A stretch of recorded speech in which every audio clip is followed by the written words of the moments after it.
At the beginning of time, Eve ate the forbidden fruit and God punished her by kicking her and her family out of Eden.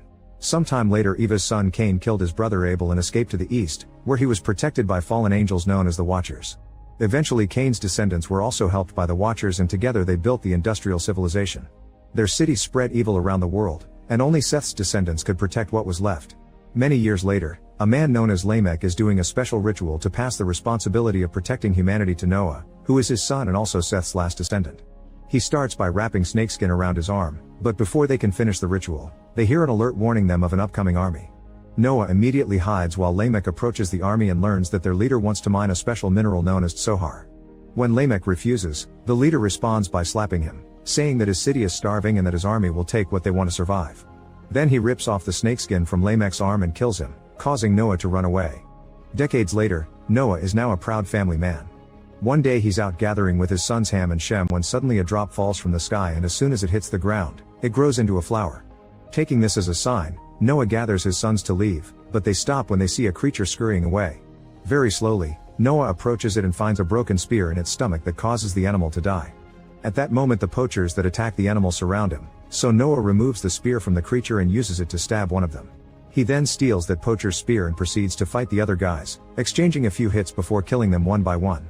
Afterward, Noah and his sons start a fire to say goodbye to the poor creature. In the evening, Noah returns home to his wife Lamech and his third son Japheth and tells them about the flower he saw, but Lamech insists he should rest. Sometime later, Noah shows up in a wasteland near a mountain, noticing blood under his feet. A flower suddenly blooming happens again, and at that moment, the land is fully underwater, drowning everything in sight. This makes Noah wake up screaming, and when he shares his nightmare with Lamech, he says this was a dream sent by God to tell him the end of the world is coming. It turns out that the mountain in the dream is the home of Noah's grandfather, so the whole family begins making their way there. After lots of traveling, they reach an abandoned tsohar mine and discover a bunch of dead scavengers. Suddenly they hear a girl's voice, and they follow the noise to find Elah, whose injuries are taken care of by Lamech. Soon they hear dangerous men approaching, so the family brings Elah along and they run away with no choice but to walk into a cursed wasteland.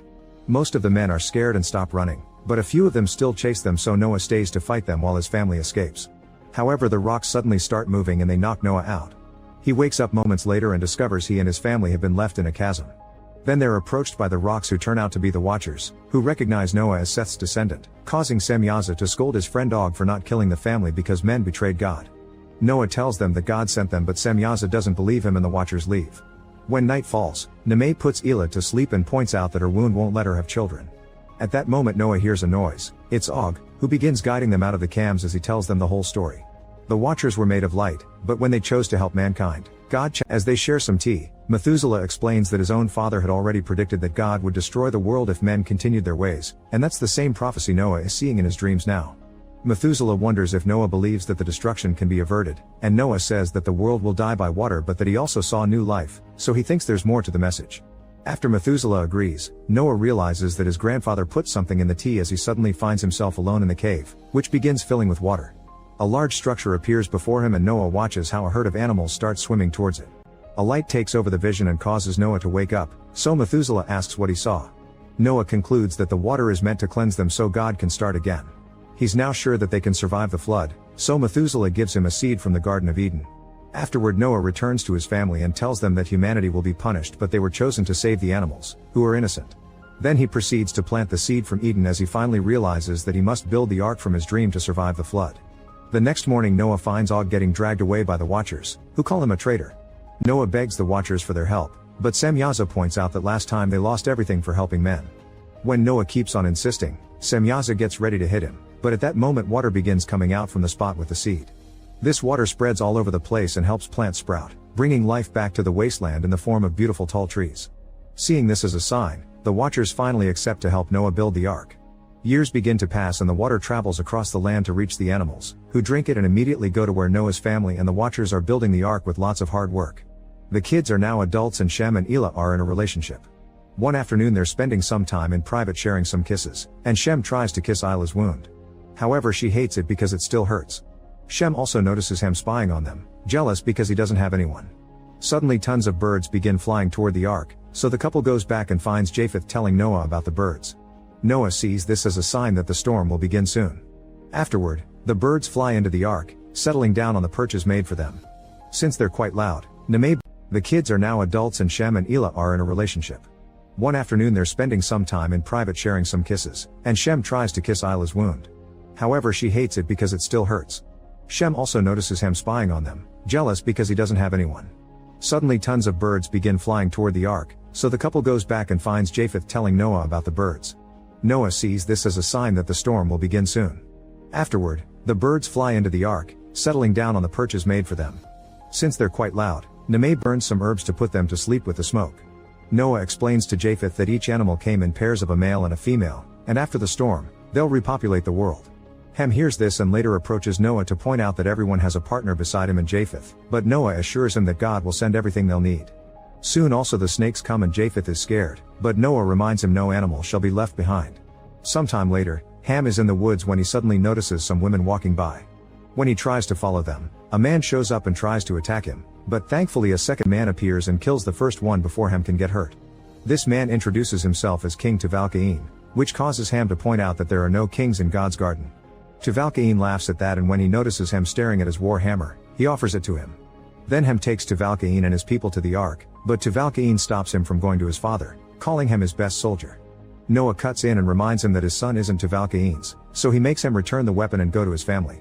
Then Tubal-Cain claims that everything in this land including the ark belongs to him.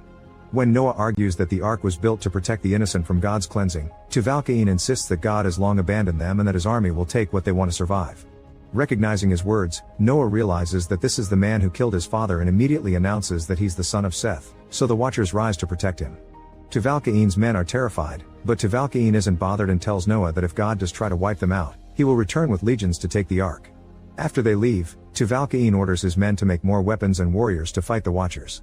Everyone begins working hard, however their camp is destroyed when the largest animals go through the forest to join the ark. A few days later, Elah approaches Noah to point out that Shem needs someone who can give him children. Noah assures her that she's a precious gift to his family, but Elah still asks him to find a new wife for Shem. Later in the evening, Noah visits Tubal-Cain's village, where he finds men trading women and children for meat. He watches in horror how girls scream when they're given to the soldiers to be slaves and how the soldiers toss a goat in exchange, which the villagers rip apart while it's alive. Afterward, Noah sees a vision of fire raining down on the village and blood under his shoes, so he decides to leave empty-handed. The next morning, Noah returns to the ark and Ham asks if he found them wives, but Noah says that there will be none. Ham replies that he can't be a man without a wife, but Noah just orders him to help his brothers. Furious, Ham yells at his father, so Noah pushes him and tells him that to be a man he must do what needs to be done. Humiliated, Ham runs away, and Elah chases after him. Later, Noah tells Lamech that evil is in all of them and decides that after the ark is done, they'll die with everyone else. Unwilling to accept this, Lamech goes to see Methuselah to ask for help for her children, but Methuselah agrees that men corrupted the world so God must wipe them out completely. Meanwhile, Ham sneaks into the village only to accidentally fall into a mass grave where he finds a woman named Nile. Realizing that she's hiding here to avoid men, Ham promises not to hurt her and shares some food before offering to help her escape. However, Nile is too scared to leave, so Ham stays with her instead. Back at the ark, Noah realizes his kids are missing and sends Shem to find them. Elah is still looking for Ham through the forest and eventually finds Methuselah. Lamech goes to see Methuselah to ask for help for her children, but Methuselah agrees that men corrupted the world so God must wipe them out completely. Meanwhile, Ham sneaks into the village only to accidentally fall into a mass grave where he finds a woman named Nile. Realizing that she's hiding here to avoid men, Ham promises not to hurt her and shares some food before offering to help her escape. However, Nile is too scared to leave, so Ham stays with her instead. Back at the ark, Noah realizes his kids are missing and sends Shem to find them. Elah is still looking for Ham through the forest and eventually finds Methuselah. Nothing. He prepares his men for battle. Shem and Elah return to the ark, but Ham's still missing, so Noah goes to search for him. In the meantime, Tubal-Cain's army rushes to Noah's ark through the forest while Ham and Nile are running nearby. Suddenly Nile gets caught in a bear trap and falls, so Ham uses his own body to shield her from the upcoming army. At that moment Noah arrives and pulls Ham away, but Nile is left behind and she ends up trampled to death. Soon the army gets to the ark and a fierce battle begins between them and the watchers. The giant creatures are very strong and use their rock arms to push the men away as if they were mere flies. While Ham and Noah make their way back to the ark, Tubal-Cain shoots the watchers with Sohar, eventually hitting Samyaza in the chest. Then Tubal-Cain stabs the wound with a spear, pushing with all his strength until Samyaza explodes into a bright light that shoots to the heavens. When the watchers realize that their leader returned home, they begin to fight more furiously and desperately, because now they know that dying will lead them to heaven. Little by little, the army loses a big amount of men, but the watchers are also losing numbers without a care. A few men reach the ark, but Noah fights them fiercely and throws them off, unaware that Tubal-Cain is climbing the ark from the other side. 2 men manage to open one of the doors and Shem comes out to kill them, but Noah quickly sends him back inside. Eventually there are too many men to fight, so Og says goodbye to Noah and ends things for himself to join his family. With no more watchers left, water begins erupting from the ground in great quantities to start the flood. Noticing his, Tubal-Cain starts breaking his way into the ark, which Shem hears from the inside. In the forest, Methuselah eats his favorite berry before welcoming a wave that washes the forest away. The water destroys the army and reaches the ark, so Noah and Tubal-Cain hold on as the ark gets flooded with water too, shaking the structure and killing any remaining soldiers. However, soon it begins to float, which allows Tubal-Cain to enter through the hole he made while Noah reunites with his family through the door. People all over the land begin drowning and Elah and Shem beg Noah to save a few, but he insists that there's no room for them. Then the family gathers for dinner, ignoring the screams outside their walls as Noah shares the whole story of the creation and how everything had been perfectly balanced. He reminds them this is the fault of Adam and Eve because they ate the forbidden fruit, but after the great flood, paradise can begin once more with no men to destroy it again. Meanwhile, Ham secretly gives food to Tubal-Cain, explaining that he's helping him because Noah let Nile die. To Ham's surprise, Tubal-Cain suddenly takes a sleeping animal and eats it, saying that God made them in his image to subdue the animals, not serve them. Then he shares the meat with Ham, telling him it's their world to seize. Weeks pass and the family comes to the conclusion there's no land left. One night, Elah wakes up feeling sick. Using herbs, Lamech discovers that Methuselah healed Elah and she's now pregnant. Elah cries with joy, but Lamech realizes that this will anger Noah. Later Elah announces her pregnancy and Lamech confesses that she asked Methuselah for help, but Noah thinks that she undermined God. Feeling conflicted, Noah throws things to the floor and goes outside to beg to God not to make him kill his grandchild, to no avail. While Elah cries in Lamech's arms, they notice that the rain suddenly stops. The family comes out and Elah says that the rain stopped because God's blessing their child, but Noah disagrees as he announces that if the child is a boy, he will become the last man. If it's a girl, she must die to prevent her from mothering more children. Shem tries to defend his child, but Noah ignores him. A few months later, Japheth welcomes a crow that he sent out, but since its claws are clean, it means it didn't find land. He and Lamech meet with Elah and Shem, who are preparing a raft to leave. Learning that there's no land doesn't change their minds, they're still determined to save their baby. Afterward Lamech confronts Noah, begging him to punish her instead of their kids since she was the one that asked for Methuselah's help. Noah argues that all men are being disciplined and this is just justice, so Lamech points out that Noah will lose his family if he harms the child. Meanwhile Tubal-Cain sees that Elah is pregnant and asks Ham to bring Noah to him. When Ham hesitates, Tubal-Cain reminds him that Noah killed the woman he chose and is now about to kill his brother's child. In order to make the plan believable, Tubal-Cain kills another animal. Back to Noah, he shows up outside and immediately burns the couple's raft to stop them from leaving. At that moment Elah's water breaks, so Lamech takes her away to help her give birth. With a weapon in his hands, Shem stares angrily at his father, but before things can escalate, Ham yells that the animals are awake and attacking each other. Noah immediately goes to check, but this is just a trap for Tubal-Cain to ambush him.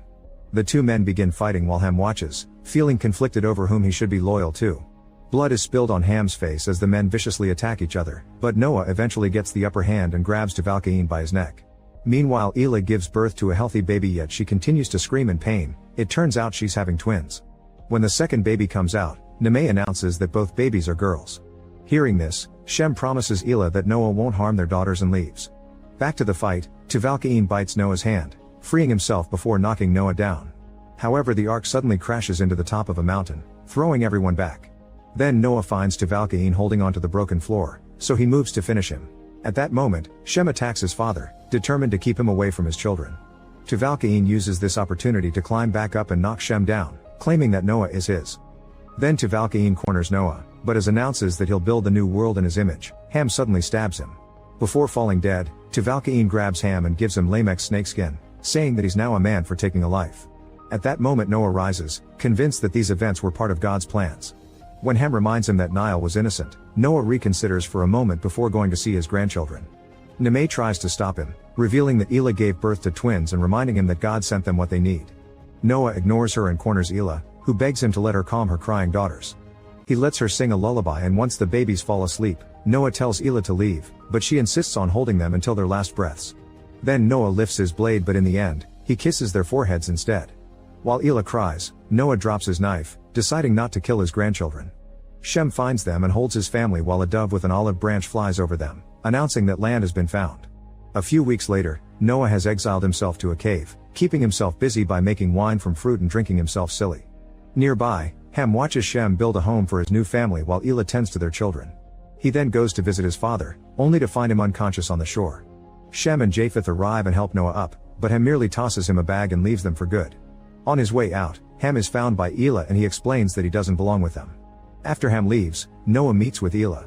She asks why he spared her daughters, so he admits that he only felt love and innocence when he saw them. Noah then laments having failed God and his family, but Elah believes that it was God who let him make a choice. Because Noah chose love, God gave them a second chance to do better. Hearing this, Noah decides to return to his family and reunites with his beloved wife. When he opens Ham's bag, he finds the snakeskin and uses it to honor his sons and grandchildren, giving them the responsibility to replenish the earth. At that moment, light begins to shine from the heavens, showing that God approves of this new world. Make sure to subscribe and turn on notifications so you can watch more videos like this. Thanks for watching.